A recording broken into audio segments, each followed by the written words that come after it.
right, so we just finished the decisions filter of the subconscious mind.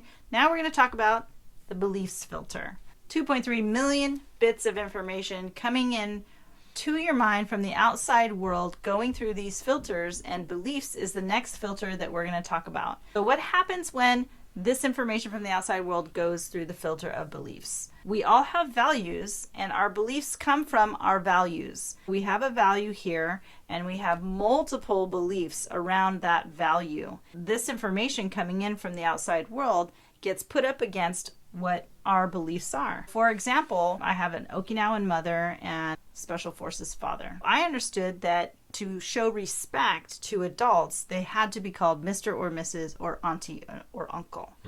One day, my kid said, well, that's not your sister. And I said, I know, but that's my close friend, and I want you to call her Auntie. And my kid said, well, I don't know them, and I don't feel comfortable giving them a name like family. I wanted my kid to respect my friend, one of my best friends. My kid said, well, why can't I call him something else? My friend said, I just like to be called my name. That's what I prefer to be called, and I'm totally fine with that. Well, this is something I've never experienced before. I've never had an adult tell me that they want a child to call them by their first name. They don't want to be called Mr. or Mrs. They don't like to be called Auntie or Uncle.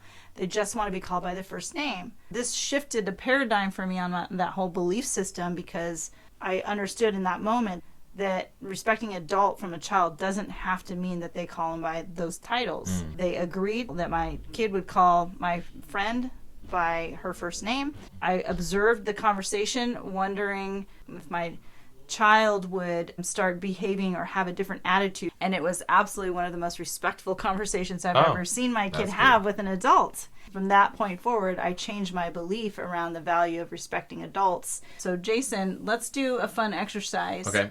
How about you pick a value? Okay. How about children? Great. What's a belief you have about children? I have a belief that they are a blessing. Great. That they are gifts. So children would be here, and blessing. Okay. And what did you say? And the gifts from God. A gift from God. Okay, good. What's another belief? I would say smart.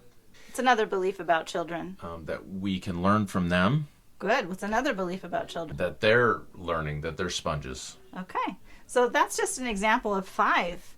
I'm certain that if we would continue on, Jason would be able to think of even more beliefs around that value. There could be numbers of beliefs around a value, and each person may have some similar and also some different. Every value has a different set of beliefs. That's the belief filter. I believe that children also are the future.